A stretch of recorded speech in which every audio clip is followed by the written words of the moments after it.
All right, we're here with the studio manager, Samantha, at Madame Tussauds Orlando. They have a new figure, which we'll get to, but tell me about what you do here. So I live in the world of figures, which luckily we have the best in the world here, Madame Tussauds. So my job is to take care of them and anything they need, start to finish, head to toe, top to bottom. That's from the time they arrive through my door. We are responsible for everything they may need. So busy days, lots of hats that we wear, but lots of detail work. We're always looking at the minute things. And is it just you, or you have a team below you? Or? Well, you'd be surprised. There are a heck of a lot more of the figures than there are of us. So it's myself and 2 full-time studio artists and 1 part-time. So between us, we're responsible for upkeep of all of them.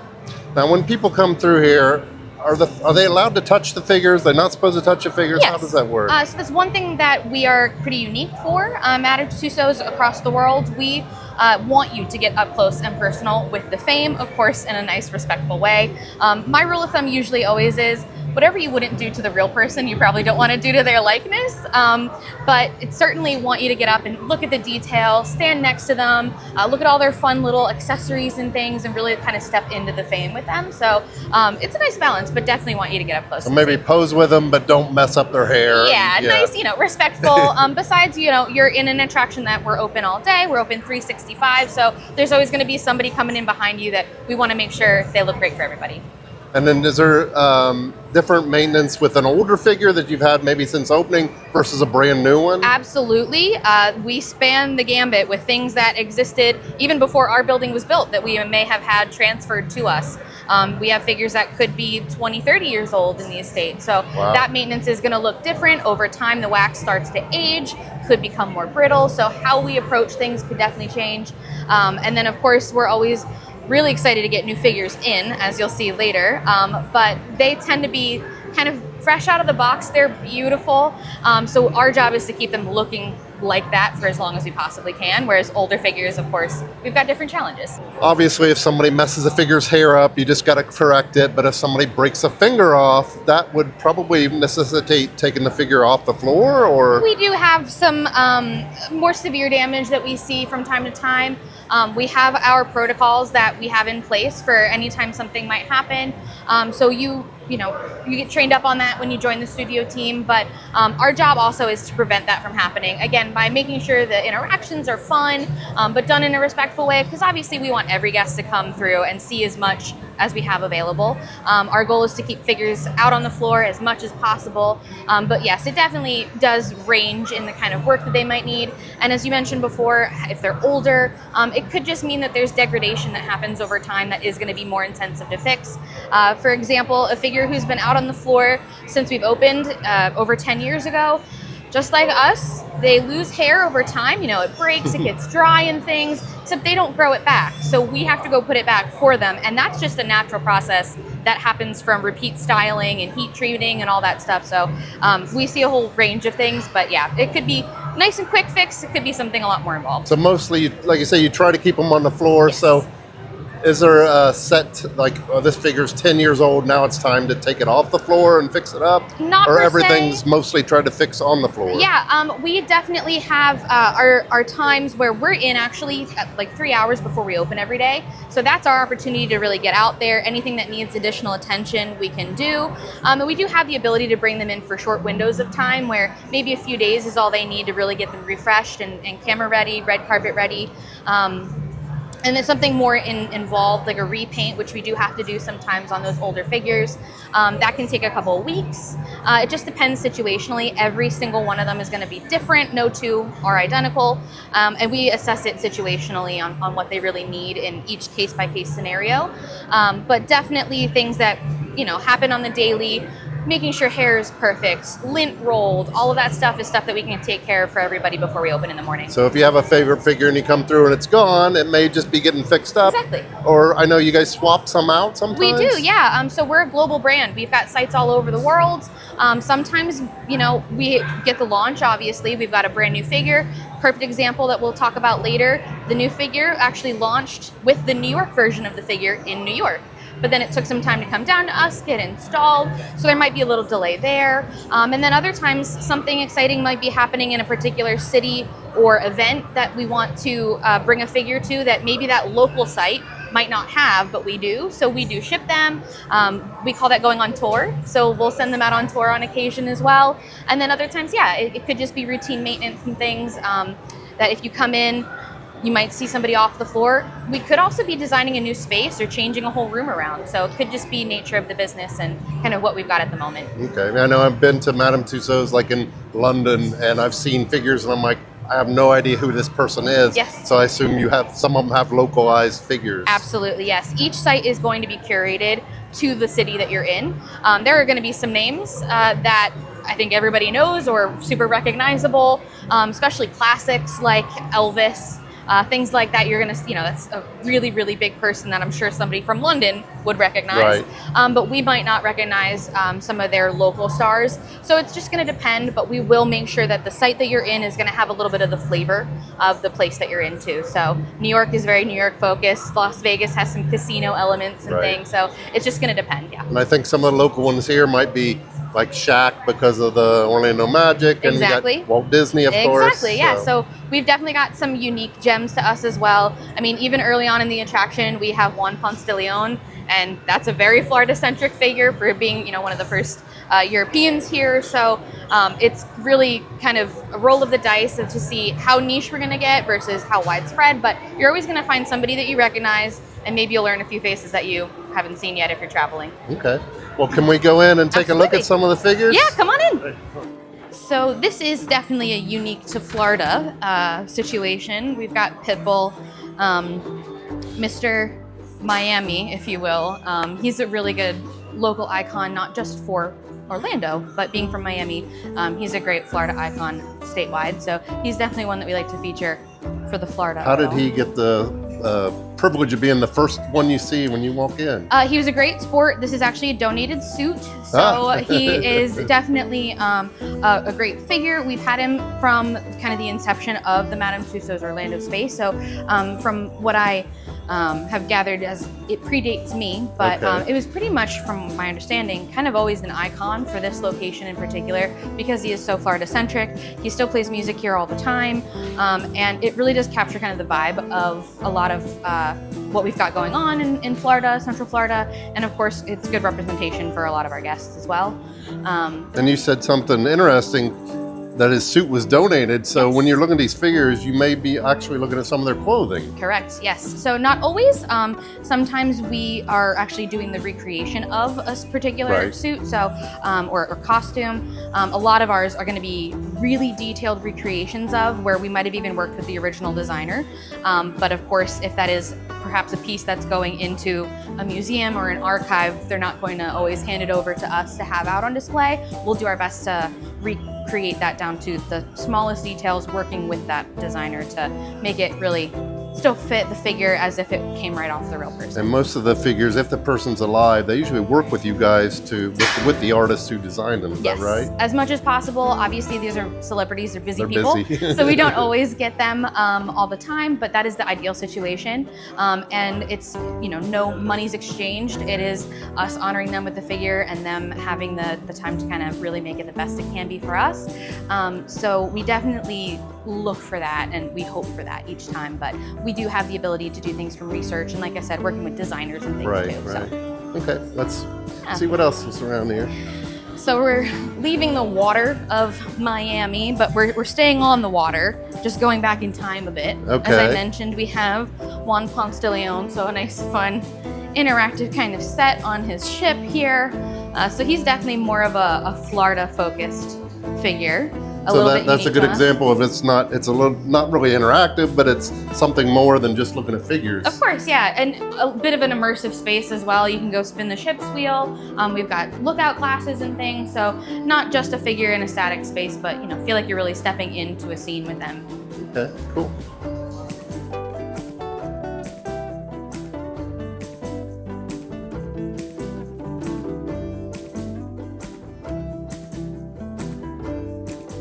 We actually just put our Neil Armstrong figure back out on the floor after a good couple weeks of work, and there was nothing inherently, broken or anything, but it was just something that really needed to be refreshed. And so we actually took the time to resurface the moon surface as well.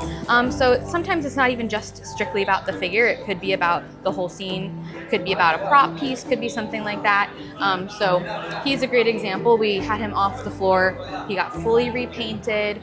We worked on his suit. Like I said, we redid the moon. So it's really nice, kind of whole scene got refreshed. And it's just because he's been out there for quite some time. They needed a little extra love. And it's timely with the launch recently. Exactly. So he came back right around the same time Artemis came back. So it was good. Yeah, very prevalent again.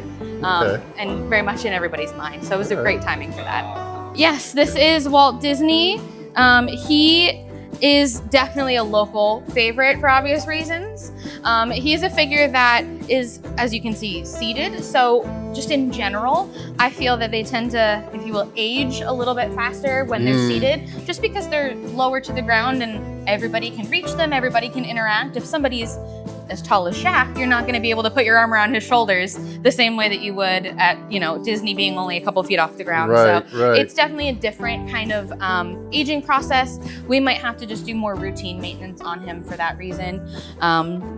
But of course, there's usually going to be some kind of interactive placed in the scene for you to kind of jump in with, so that there's a nice, safe, great place to interact and get a really good picture as well. And I noticed with Walt, it's not just their face it's recreated, like you said, the clothes, but even like his rings are what he really wore. Of course, yeah. So even if it's somebody, posthumously, we're going to, if we can, be working with the estate of that person.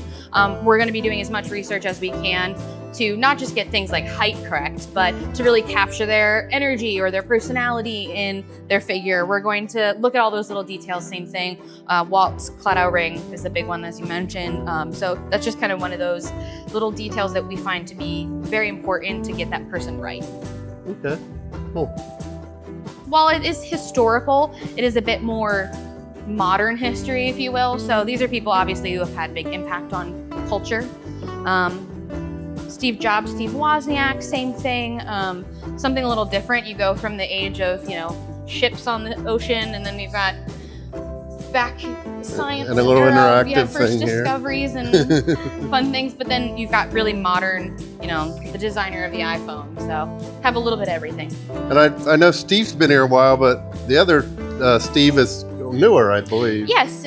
So we actually, that's one of those figures that moved from another attraction. So we already had Steve. It made a lot of sense that when he was, potentially up for grabs, we said, yeah, we would love to have both Steves with us. So we went ahead and did that. Gotta have the Steves.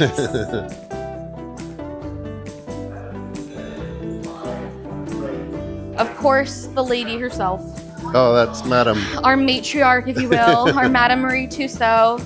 And it's actually quite fitting. So this area, it does also show you the creation of a figure, kind of behind the scenes peek, different steps of the sculpting and molding process, some of which would look very, very familiar to her. While we have included new elements of technology, we still do things by hand, and it would hopefully look very similar to what she used to do way back in the 1700s. Oh, neat. So cool to have a female-started company too. I think it's amazing. Yeah, that's cool. But it's also in our wax hand area, so it's not only you can kind of see how she would be making the waxworks, but you can get your own waxwork done, dip your hand, and get a nice souvenir. So it's super fun. Yeah, that's cool. Good thing. This also changes up and moves around, but big addition when we got Messi a while ago. Yep. So he's a phenomenal figure to have. Super popular globally as well, but now we also have him playing for Miami. So of course he's in his Miami kit. But he was a great addition, and I love how smiley and happy and excited the figure is posing as. I see he has a lot of tattoos, and that's something. When you see celebrities on TV, you might not notice, they have a little tattoo right here. Yep. But here you can really look detailed at them and not to worry that they're going to be like, what are you doing? Yeah, absolutely. And also some of the deepest research, I would say, if we have a sitting with someone, the people who have heavily tattooed arms, legs, whatever, they're going to have even more reference images than anybody who's not tattooed, because we're documenting every single one. We're getting size references. We're going to make sure that we can recreate those. Documenting freckles and moles as well? Absolutely. Everything. Scars, anything that would show up on your skin that's going to be on show, we're going to do that research, have it documented, recreate it. The big thing to remember as well is always going to be that they are really capturing a moment in time. So that was Messi when we got him, but maybe he goes and gets his other arm tattooed next year. Right. Our figure will have most likely that moment in time in his career captured. So it doesn't mean that we're always updating. Okay. It is really to capture that one specific time to celebrate that period of their career, their history. Like a photograph would. Exactly, You captured exactly. it. Yeah. It's a 3D photo you can really step into and interact with. And then other times we will go ahead and maybe we're still working with the celebrity and we're working with them to restyle a figure. And it might be a new version of or a refurb version of. But most of the time we are really capturing that kind of stilled moment. Okay. So we leave the sports stadium for a game and it turns into a halftime performance. So then we've got some of our big artists in here. Miss Rihanna, Dua Lipa, some really fun costumes and things. Perfect little example is Dua's tattoos, as you mentioned. So even if they're covered by clothing, because you may change your clothing up. exactly, yep. We may update it, and of course still, that glove is not glued on. It's a real glove, so if it does move out of place a little bit, it's visible. It's really there. That's neat. Harry Styles, our music room.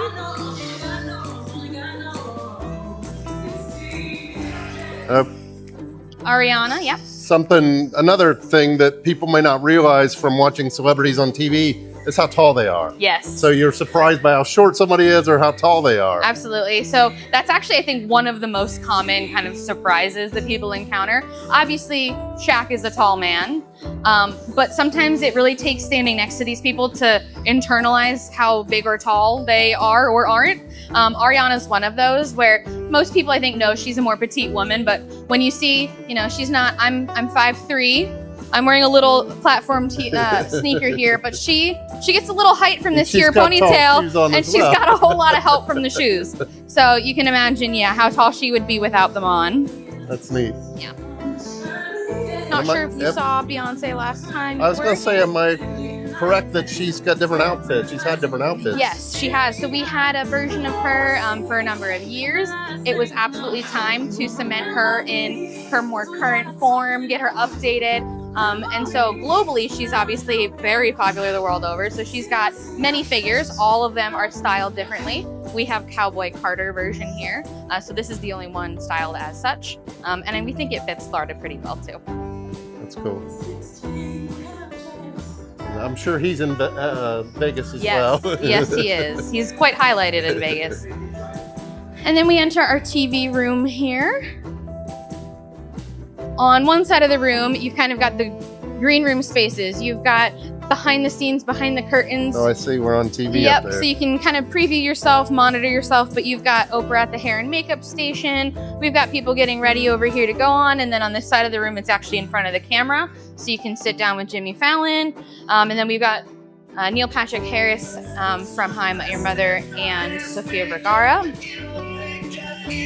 And one of our newest figures, as of November of last year, this is Jeff Goldblum. I adore this figure. And he's one that's taller than people probably realize. 100%. I did the same. About my height, they're a little taller than me. And he's really kind of, sitting into that hip a little bit. Yeah. He looks phenomenal, and he was such a great sport about doing the sitting and capturing all the content. And then we had the pleasure of actually launching the figure with him in New York City last November, and it was just such fun, and he was such a good sport about everything, and he was so excited to have a figure like this, and the interactions were so great to see, and he seemed to definitely have a great time, and we certainly did too. It's eerie when you look into their eyes, because It's like you're going to start talking to you. Exactly. I feel like this one in particular, it captures his personality so well. And the hair where he didn't shave. And yeah, it really does feel like he's about to start talking to you. That's awesome.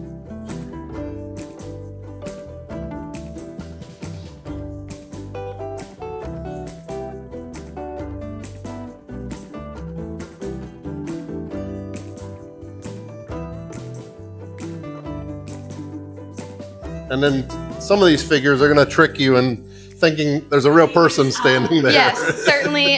We're not opposed to a little bit of a placement here and there where it might get you. We call them incidental figures, so if it's not of anybody in particular, but a really fun addition to a set, you could see something that you think is a real person and isn't, or the other way around. I've had plenty of people come up to me thinking I was a figure, and then I move and they get very, very scared. So oftentimes when we're walking on the floor, we will actually make sure we make a lot of noise. We move real big because we don't like to scare people if we don't have to.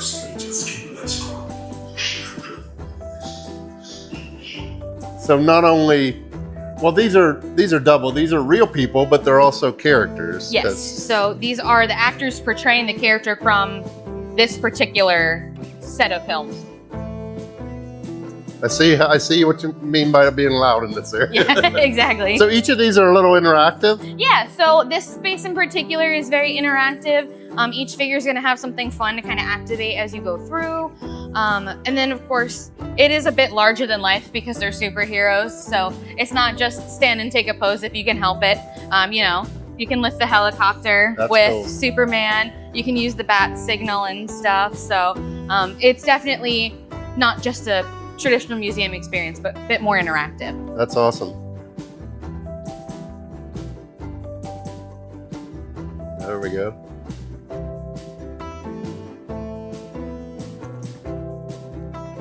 All right, so now we have some really larger than life figures. Yes, absolutely. Is this the largest figure you have? Certainly, height-wise, he dwarfs anybody else in the building. I would say, obviously, Fiona, also a tall lady, not as tall as Shrek. But yeah, I would say he's got everybody beat by a good couple feet. I think Shaq would be the only one who would give him a run for his money. For tallness, but his size of head, I think. Yes, absolutely. That's the beauty of being animated. So you can be whatever you want. And some of these characters, obviously, you can meet Shrek at Universal down the street. Yes. But you can't meet him like this. Correct. And you can't meet her in this form either. So that's awesome. Yeah. It's fun to see things go from 2D to 3D always. I think it's one of those magical things you feel as a kid when you start, you know, going out to theme parks and just encountering, you know, the world of themed entertainment in general. When you get to see something in front of you for the first time, we love seeing kids especially. It doesn't matter how young. I think Shrek and his popularity are here to stay for a good long time. So I was a kid when these movies came out, but I still see kids run up to them every single day and get excited that, oh my gosh, I can't believe I get to see Shrek. So it's definitely fun that we're gonna keep going. And you might not know, but how do they decide to make him this size? So like, is this supposed to be life size? Yeah, so we hold the IP with, you know, DreamWorks, so we're working in tandem with them. So we might not know arbitrarily what the height of an ogre would be, but we work with the people who do know. So they're able to tell us, for these particular ones especially, how to best capture all those dimensions and things. Okay, cool.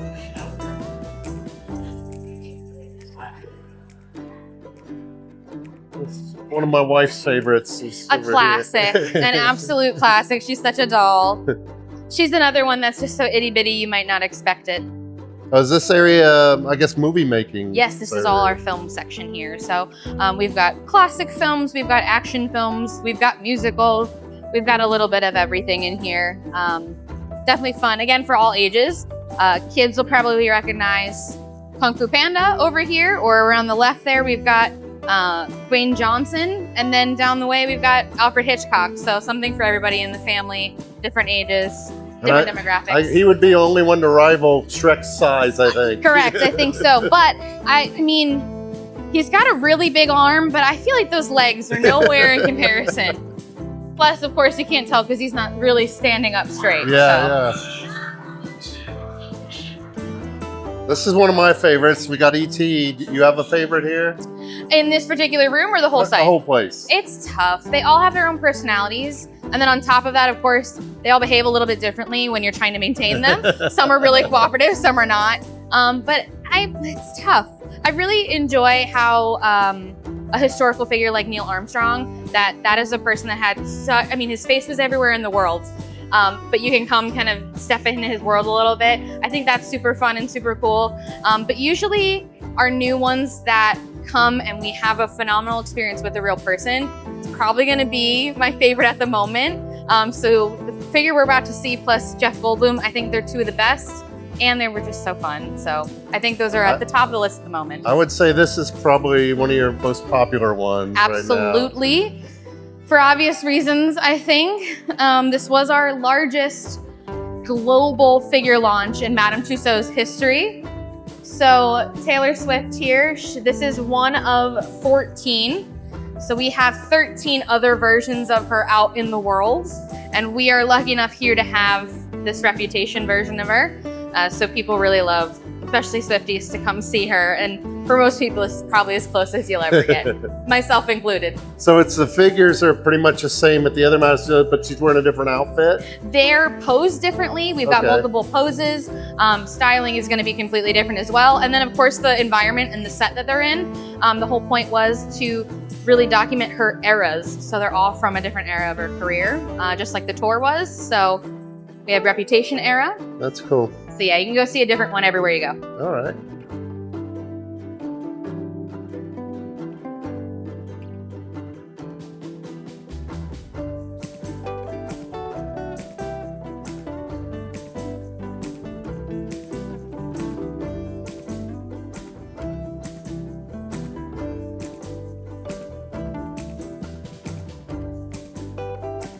All right, so moving on, we're heading to the VIP lounge, I see. Yes, so we're headed into our final A-list party. It's where all the biggest names hang out after the award shows and things. So certainly, I think you asked about what my favorite was. I don't know if she's my number one, but she's very high on the list. Miss Angela Bassett. I think this figure is so gorgeous. She's gorgeous. And I think the figure is as well. And I absolutely love her sparkly black and gold jumpsuit. I think it is such a cool number. I would wear one, not as well as she does, but I think it's really cool. And she's a great kind of welcome up this red carpet, feeling, you know, very sassy and super fun to take pictures with. Now I see her hair is styled here, and I assume she wears her hair in real life many different ways. Yeah. How do you decide that, or do you change that up? So it's going to be part of that pre-production process. We're going to get with the person. We can actually take in feedback from them, input from them on what they're wearing, how they're styled, how they're posed, even if there's some particular way that they feel like it captures them the best. So it's going to just depend figure by figure, person by person. There might be preferences, but oftentimes we're going to choose a complete look where head to toe, you know, you wore this to a huge award ceremony. Like a picture, this is what she looked like with this outfit. We might pick and choose here and there. They may also have a preference of, I've really loved this outfit, but then 2 months later at this other award show, I loved my hair. We might combine those things together. Again, it's just gonna be fluid and each one's kind of different. So tell me about our newest figure here. So this is Simu Liu. You can see his plaque back here. So he's our newest figure, and this is a really fun one in particular. We love to continue to push for the representation of all different shapes, sizes, colors of individuals, and so to have a really beautiful figure of an Asian man in our A-list room, I think is so well deserved. And this is also a great representation of his personal style and capturing him not as a character, not as anybody he's portrayed, but as himself, and celebrating that. So I think it's really, really cool. I see he's wearing a fancy watch here too. Yes, he is. So he's got watch on, his nice bling, very classy. I love the matching monochromatic look head to toe in this kind of mulberry color. This was chosen again to reflect his personal style. It's one of 2 figures that we have of him. The other one is in New York City. That one is Versace that he's wearing from the Barbie premiere. This one is from the 2024 People's Choice Awards. So while this costume, again, wasn't something that could be donated, we worked to perfectly recreate it down to the custom fabric choices, the tailoring. So it is as if he wore it on the red carpet. That's awesome. And a few other A-list celebrities here. Any of them you want to point out? Yeah, or? so I mean, we've got, I think, very well known, of course, as well. Pop star the world over is Miss Lady Gaga. Was at the last Super Bowl with Bad Bunny this past February. Now her hair looks really styled, so that's probably something you guys have to really work on a lot. Yes, and you know, whether or not the figures are, you know, being seen by guests and whatnot, I mean, we're in Florida. And the AC might be on, but it is not perfect and it can't fix all the humidity. So I always joke that if I have a bad hair day or you have a bad hair day because of the humidity here in Florida, it actually means I probably have more like 80 bad hair days because I have to make sure all of them are also not completely frizzed out or, you know, falling flat and their curls are gone. So the environment, it just takes a toll on especially hair. Humidity is our worst nightmare and we live in the epicenter of it, so. And again, you can check out what tattoos she has. And I guess you can move her hair just to look at the tattoos. Yeah, so she's actually got some on the back there. Yeah, see, that's cool. Very cool. And we've got Chris Pratt as well, who, with the nature of the other attractions in the area, is also obviously very popular. He is Star-Lord, he's in Jurassic Park, he's Mario, I mean, you take your pick. So he's a huge one that I think is really makes a lot of sense to have with us here in Orlando. And also newer to us from late last year, we have Selena Gomez as well. I think she's got one of the coolest garments in the building because this dress is just so cool. That is cool. Now, is that a dress? I assume that's one she wore somewhere. Wasn't donated. Again, this is one of those recreations that we painstakingly recreated to match a red carpet look that she wore, down to the jewelry, the hairstyling, and all of it. And I think it looks absolutely wonderful. Cool. It's such a cool dress. It weighs a lot. It's very heavy. Well, thank you very much. I think we're at the end of our tour here. Yeah, That's we've reached amazing. the end of it. And you guys are getting, at least once a year, you have a new figure. It's going to ebb and flow, of course. Timing, especially when you work with celebrities, is never really set until it's happening. They pull things on us all the time, but we definitely have new figures coming soon, some that have never been done by Madame Tussauds before. So I just say stay tuned, keep an eye out. We will have stuff coming later this year. All right, thank you very much. Of course, thanks for coming.